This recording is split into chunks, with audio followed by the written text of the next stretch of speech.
Hey guys, கருப்பு படத்துல இருந்து இன்னைக்கு டீசர் ரிலீஸ் பண்ணியிருக்காங்க. டீசர் எக்ஸ்பெக்ட் பண்ணதை விடவே ரொம்பவே சூப்பரா இருந்துச்சு. ஆர்ஜே பாலாஜி எல்லாரையும் சர்ப்ரைஸ் பண்ணிட்டாருன்னே சொல்லலாம். ஃபர்ஸ்ட் இந்த ஷாட்ல நீங்க பாத்தீங்கன்னா நிறைய பேர் போராடுற மாதிரி சீன் இருக்கு. நீதிமன்றத்தை மாற்றி நீதி தாருங்கள் அப்படின்னு போராடிட்டு இருப்பாங்க. அந்த இடத்துல பாத்தீங்கன்னா மலையாள ஆக்ட்ரஸான சுவாசிகா இருப்பாங்க. ஆல்ரெடி சுவாசிகா ஒரு மேடையில கருப்பு படத்துல தான் நடிக்கிறத பத்தி ரிவீல் பண்ணியிருந்தாங்க. ஸோ அது இந்த ஷாட் மூலியமா அது கன்ஃபார்ம்னு தெரிய வருது. இதை தாண்டி மலையாள இண்டஸ்ட்ரியில இருந்து இந்திரன்ஸ்னு இன்னொரு ஆக்டர் நடிக்கிறாரு. சூர்யா இந்த படத்துல லாயரா நடிக்கிறாரு. மேபி அவரோட கேஸ் தான் இவர் எடுத்து வாதாடுற மாதிரி கூட காட்டலாம். அண்ட் மலையாள இண்டஸ்ட்ரியில இருந்து இன்னொரு ஆக்ட்ரஸ் ஆன ரீசெண்டா ஆலப்புழா ஜிம்கான படத்துல இருந்து பயங்கரமா ட்ரெண்டிங் ஆன சனஹா அவங்களுமே இந்த படத்துல நடிச்சிருக்காங்க. சூர்யா வாட்டர்மெலன் சாப்பிடுற இந்த ஷாட்ல பாத்தீங்கன்னா ஆக்டர் இந்திரன்ஸ் கூட இவங்களுமே இருப்பாங்க.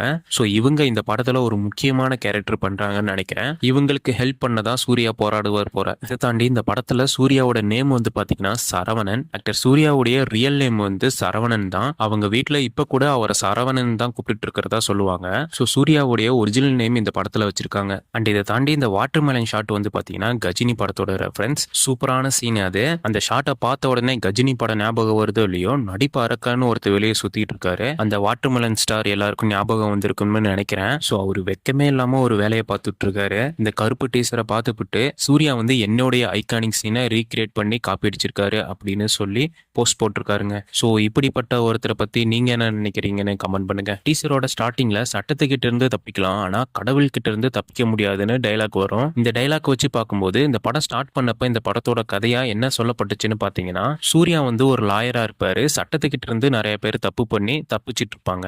அவங்களை எல்லாம் கடவுள் மாதிரி நைட்டு போய் ஒரு தண்டிக்கிற மாதிரி தான் கதை அமைஞ்சிருக்குன்னு சொல்லப்பட்டது. ஸோ அதை ரெப்ரசென்ட் பண்ற விதமா கூட இந்த டைலாக் வச்சிருக்கலாம். இந்த டைலாக் நீங்க நிறைய படத்துல கேட்டிருப்பீங்க, இருந்தாலும் நான் சொல்றேன். இது தாண்டி இந்த ஷாட்ல நீங்க நோட் பண்ணி பாத்தீங்கன்னா, சூர்யா ஒருத்தர்கிட்ட ரொம்பவே எமோஷனலா பேசிட்டு இருக்காரு. அவர் வேற யாரும் இல்ல, இந்த படத்தோட டைரக்டரான ஆர்ஜே பாலாஜி தாங்க. ஆர்ஜே பாலாஜி இந்த கருப்பு படத்துல நடிச்சிருக்காரு. இது ஆல்ரெடி வந்த நியூஸ் தான். டீசர்ல அவருதான்னு கன்ஃபார்மா ரிவீல் பண்ணப்படல, பட் ரியல்ல அவர்தான் அதுன்னு கன்ஃபார்ம் செய்யப்பட்டிருக்கு. ஸோ ஆர்ஜே பாலாஜி இந்த படத்துல வில்லனா கூட நடிக்கிறதுக்கு வாய்ப்பு இருக்குன்னு சொல்லப்படுதுங்க. இந்த மெட்ரோ சீன் ஷாட்ல ஒருத்தர் ஹெல்மெட் போட்டு பின்னாடி நின்றுட்டு இருப்பாரு. பார்த்த உடனே நம்ம எல்லாருக்கும் கோட் படம் ஞாபகம் வந்திருக்கும். ஸோ அந்த ஹெல்மெட் போட்ட நபர் சும்மா அங்க நிக்கிறாரா, இல்ல அவர் எதுவும் இந்த படத்துல வச்சு பண்ண போறாரான்னு வெயிட் பண்ணி பார்க்கலாங்க. அண்ட் சூர்யாவோட கெட்டப் இந்த படத்துல ரொம்பவே ஆப்டா செட் ஆயிருக்கு. சால்ட் அண்ட் பெப்பர் லுக்ல பயங்கரமா இருக்காரு. அவர் வர சீன் எல்லாம் ஃப்ரேமா செதுக்கிருக்காங்கன்னு தான் சொல்லணும். அவருடைய பிரசன்ஸ் விசுவலாவே சூப்பரா இருந்துச்சு. உங்க எல்லாருக்குமே டக்குன்னு பார்த்த உடனே ஜவான் படத்தோட விசுவல்ஸ்னா ஞாபகம் வந்திருக்கும். ரெண்டு படத்துக்குமே ஒரே சினிமோட்டோகிராஃபர் தான், ஜி.கே. விஷ்ணு.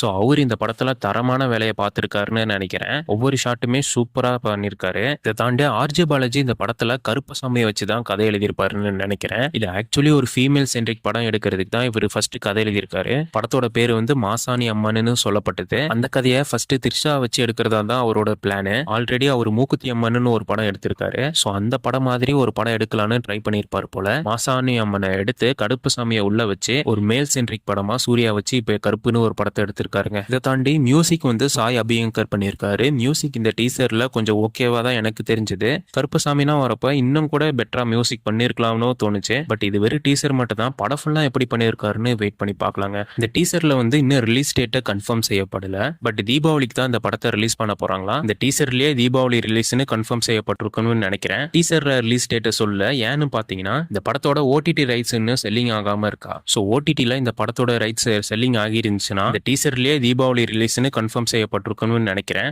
தீபாவளிக்கு இன்னும் நிறைய டைம் இருக்கு. ஸோ மூவி டீம் பொறுமையா கூட படத்தை ஓடிடில சேல் பண்ணிட்டு ரிலீஸ் டேட்டை அஃபீஷியலா அனௌன்ஸ் பண்ணலாம். அண்ட் இதை தாண்டி சூர்யாவோட ஆக்டிங் பிரசன்ஸ் இந்த டீசர்ல ரொம்பவே சூப்பரா இருந்துச்சு. திரிஷால இந்த படத்துல நடிச்சிருக்காங்க. அவங்கள இந்த ஷாட்லயுமே ரிவீல் பண்ணல.